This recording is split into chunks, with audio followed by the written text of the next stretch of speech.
Hey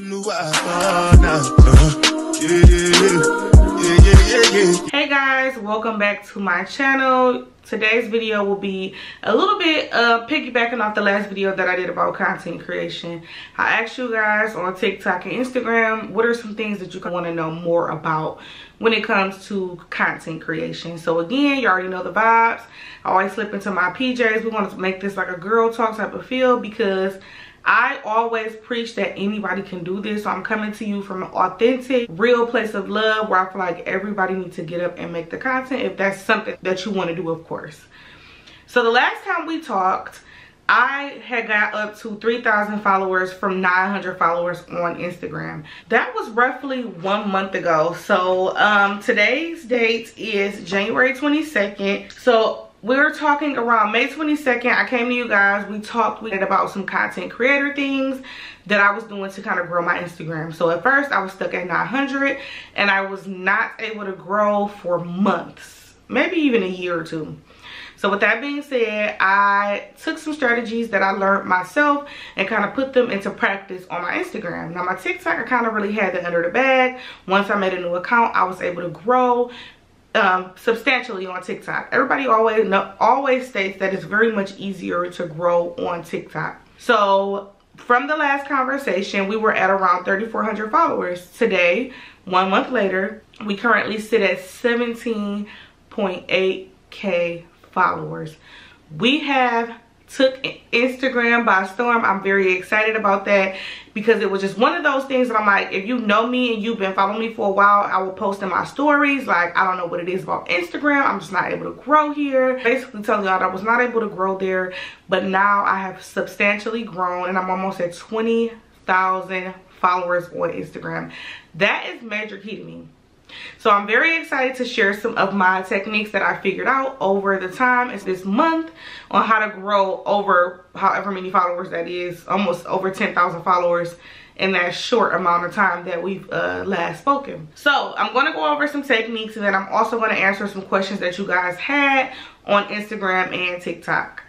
So let's just jump right into it. How did I grow to almost 18,000 followers in a month? Y'all, I'm gonna say it one more time and I know y'all gonna hate me for this, but consistency is key. Now remember I told y'all before in the last video, of course quality is the main attraction. You want to make sure that your videos look great. You want to make sure that you have great lighting. You want to make sure that you have an aesthetically pleasing background. And you also want to make sure that, you know, your quality on your camera is good. I already told y'all some tips and tricks on how to do that, and I also have an ebook to tell y'all exactly what I did to get started. So of course, if you're new here, you want to make sure that your camera quality is together first. Whether you're on an iPhone or you have a camera, doesn't really matter. This is the day and age of iPhones, so you can really get that great quality using an iPhone. I don't really go too much into that because we already spoke about that in our last video, but with quality comes consistency. I challenged myself to a reel and a TikTok a day. I told y'all this in my last video. That really helped me grow substantially. So again, I know a lot of people think like a reel a day, a TikTok a day, that is extreme. I don't think I can commit to that. That's a lot of work. No, what I do, I definitely repurpose content, so that's real important. Repurpose your content. So with that being said, what I mean by that is, let's say you're recording a clean with me video or get ready with me, and you got all this footage. Maybe you have like 30 minutes worth of footage and you kind of scaling down these important parts, of course, because we already talked about editing. You want to scale down a maybe 30-minute video to 1 or 2 minutes to get the important parts out, because the attention span of your consumer is going to be very short-lived.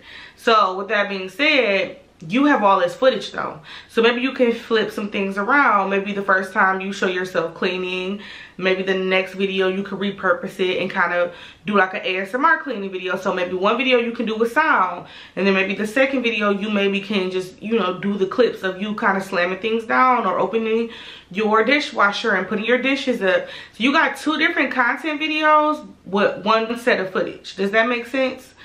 That is going to be your main focus when taking on this 30-day reel challenge. So right now, if you're listening to this, type down below, I accept the 30-day reel and TikTok challenge. So you're going to, no matter what that content looks like, whether it's your beauty content, maybe it's a try on haul, maybe it's a makeup tutorial. You're going to repurpose that content. So maybe you showed eyebrows in one part of the video, and next you're going to show how you put your foundation on, or how you conceal, or how you do whatever it is that you do. Make sure you learn how to repurpose the same content so that you get the most out of that footage. So, all right, you've gone ahead and you took the challenge to put 30 days worth of reels and TikToks. Now remember, most people don't understand this or know this. You can also post whatever you post on TikTok on Instagram. Just make sure that you're using your resources and using Google and figuring out how to get those watermarks off both the Instagram reels and the TikTok reels. Or if you use something like CapCut, where you just go ahead and edit in CapCut, and then you can just use the video on both platforms. That's what I do. I've seen a substantial amount of growth in that 30 days and then some.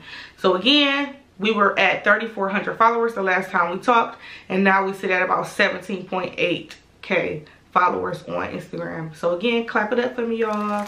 I'm so excited to be able to say that to you all, because I feel like I'm really able to help more now. Because at first it was just like, okay, I know what I'm talking about a little bit because I am growing all portions, but now I can say every 2 days I am gaining about 1,000 followers, and that is great when you're trying to, you know, up the ante on your content, get those brand deals and all of that good stuff. So now we'll go ahead and jump into some of the questions that you all left for me on Instagram and TikTok.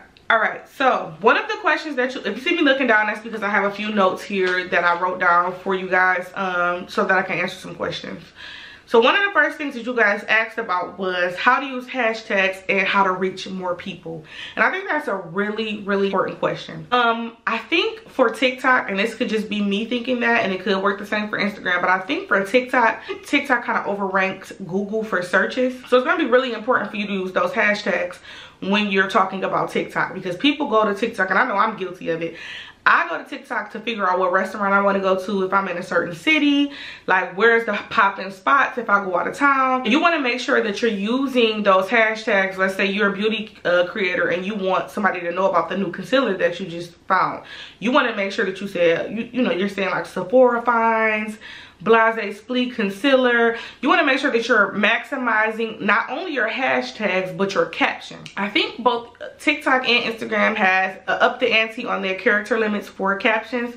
So not only are you focusing on what you're writing as a caption, you want to make sure that you're focusing on those hashtags as well. Again, I don't know, interchangeably, I don't know which one is more important, but knowing what you're saying in your caption can drive a lot of people to your page. Because if people are looking for that certain object or whatever it is that you're talking about, they can just search it on TikTok and your video can be there. All right, so I think that will, I'm gonna skip down a few, but I think that will go hand in hand with trends. So TikTok trends or Instagram trends helping or hurting your videos. So I would say, I think TikTok trends are fine for trying to gain the attraction of the followers that you're looking for. But at the same time, if that TikTok trend does not align with your brand, I believe that it's just not really going to help you. Like you can get all day the people that come to your page because they saw a trend and they went down that sound and they found your video. But you know, if they're not actually there for you and your authentic self, then it's not really going to help you. So if you got a trend where it's a dance that's going on, everybody's doing it,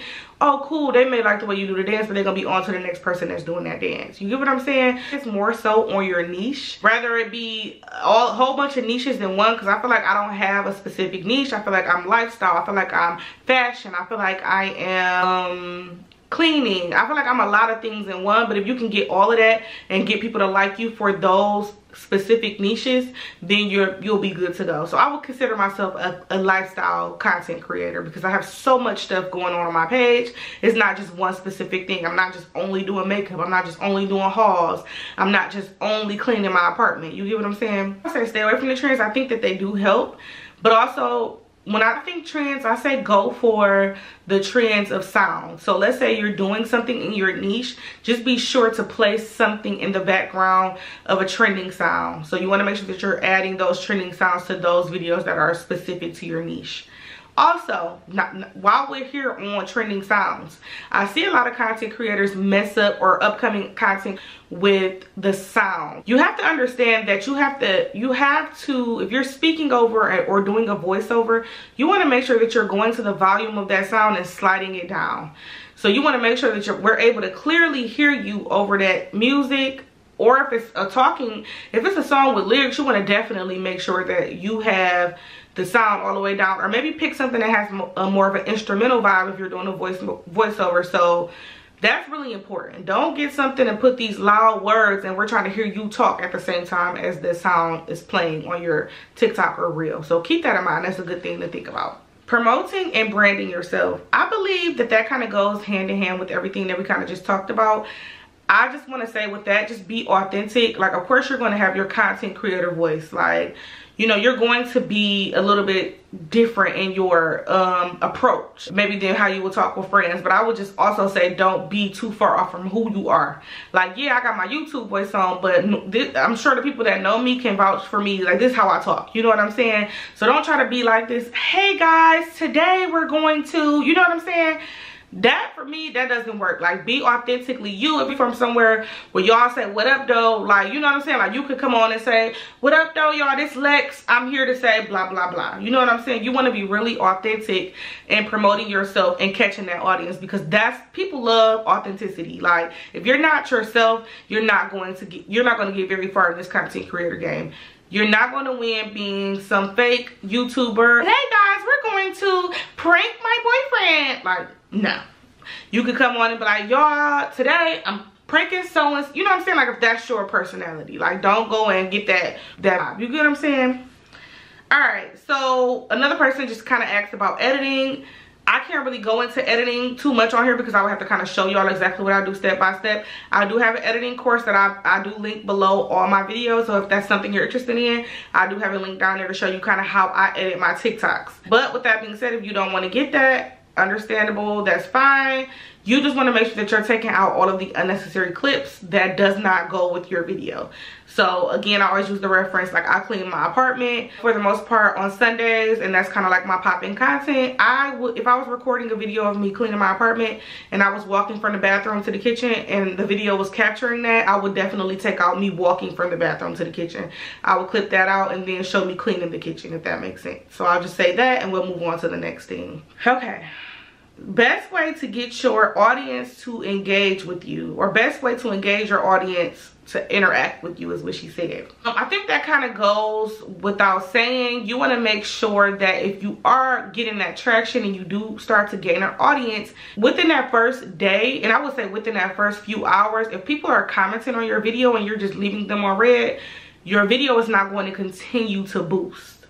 Now, sometimes you may get lucky and you may still get the comments, of course, but you want to make sure that you're responding to your followers. You want to make sure that they know who you are and that you love them and that you're appreciative of them supporting you. So always respond to their comments. You may not be able to get to everyone, but for the most part, within that first hour or two, if you're getting a lot of comments, I would definitely say respond, respond, respond. Then also, I always say, if you get that viral traction, make sure that if people are commenting and asking you questions, that you're responding with the video to that comment. So if you've ever been on TikTok before and you're in a viral video and you look at the comments, that first comment is typically someone responding to that comment in a video form.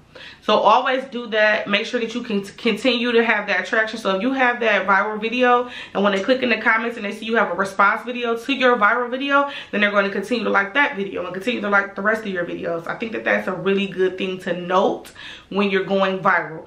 Take control of that first viral video. If you do that, I think that will help you keep growing and growing and growing.